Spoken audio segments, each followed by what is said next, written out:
जय हनुमान ज्ञान गुण सागर, जय कपीस तिहु लोक उजागर। हरे राम हरे कृष्णा कृष्णा कृष्ण। हम लोग यहाँ भजन गाएंगे, हनुमान चालीसा पढ़ेंगे और यहाँ शिव तांडव करेंगे। अगर इस्लाम को छोड़कर सारे धर्मों का अपमान कराया गया विधानसभा अध्यक्ष जी के द्वारा। लोकतंत्र का मंदिर है, मंदिर बनाएंगे। झारखंड विधानसभा का मानसून सत्र आपको याद होगा, नमाज के लिए कमरा आवंटित होने को लेकर खूब विवाद हुआ था। सदन के अंदर और सदन के बाहर इतना हंगामा हुआ कि हमारे और आपके हक और ज़रूरत के सवाल भी विधानसभा के पटल पर नहीं उठ पाए थे। बीजेपी के विधायकों ने पहले विधानसभा के बाहर कीर्तन करके इसका विरोध जताया, फिर भी जब बात नहीं बनी तो उसके बाद प्रदेश भर के बीजेपी नेताओं ने विधानसभा का घेराव किया।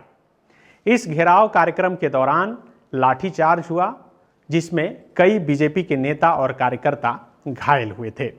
मामला इतना तूल पकड़ा कि विधानसभा अध्यक्ष रविंद्रनाथ महतो को मामले में हस्तक्षेप करना पड़ा। उसके बाद मामले के पटाक्षेप के लिए विधानसभा की एक कमेटी बनाई गई थी। कमेटी में झारखंड मुक्ति मोर्चा के वरिष्ठ विधायक स्टीफन मारांडी संयोजक बनाए गए थे। स्पीकर ने कमेटी को 45 दिनों के अंदर अपनी रिपोर्ट देने का निर्देश दिया था। कमेटी में झामुमो विधायक डॉक्टर सरफराज अहमद, भाजपा विधायक नीलकंठ सिंह मुंडा, प्रदीप यादव, माले विधायक विनोद सिंह, आजसू विधायक डॉक्टर लंबोदर महतो और कांग्रेस विधायक दीपिका पांडे सदस्य बनाए गए थे। आज हम इस मामले का फॉलो अप करेंगे कि आखिर 60 दिन बीत जाने के बाद भी इस मामले का क्या हुआ। क्या अभी भी झारखंड विधानसभा में नमाज के लिए कमरा आवंटित है? विधानसभा में इतने हंगामे शोरगुल के बाद आखिर इस मामले का क्या हुआ? जिस कमेटी को 45 दिनों के अंदर रिपोर्ट सौंपनी थी, उन्होंने क्या किया? क्या रिपोर्ट सौंप दी गई? आखिर रिपोर्ट में क्या कुछ है? अब आइए हम आपको विस्तार से बताते हैं कि आखिर इस मामले में अब तक क्या कुछ हुआ। झारखंड के नए विधानसभा भवन में नमाज अदा करने के लिए अलग से कमरा आवंटित किया गया था। विधानसभा सचिवालय की ओर से जारी आदेश में कहा गया था कि नए विधानसभा भवन में नमाज अदा करने के लिए कमरा संख्या TW 348 आवंटित किया जाता है। 2 सितंबर को जारी इस आदेश के सार्वजनिक होते ही सियासत शुरू हो गई थी। बीजेपी ने कहा कि यदि नमाज के लिए कमरा दिया गया तो इसमें हनुमान जी का मंदिर भी बनवाया जाए।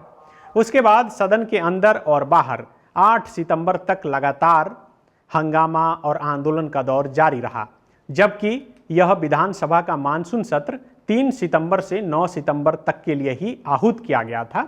इस छोटे से सत्र में सिर्फ 5 दिन ही कार्य दिवस थे, मतलब बीच का रविवार और शनिवार छुट्टी का दिन था।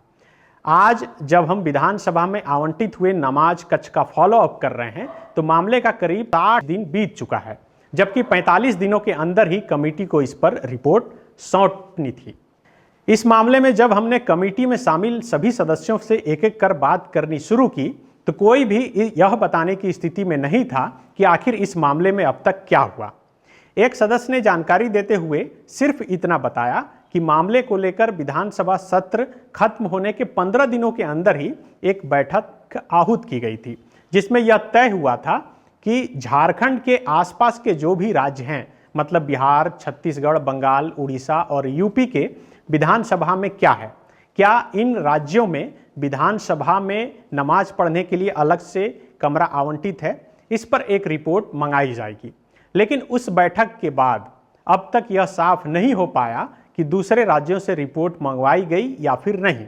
तो कोई विकल्प नहीं है झाल बजाने के सिवा। आपको बता दें कि विधानसभा के लिए बनी कमेटी की कोई रिपोर्ट सार्वजनिक नहीं की जाती है।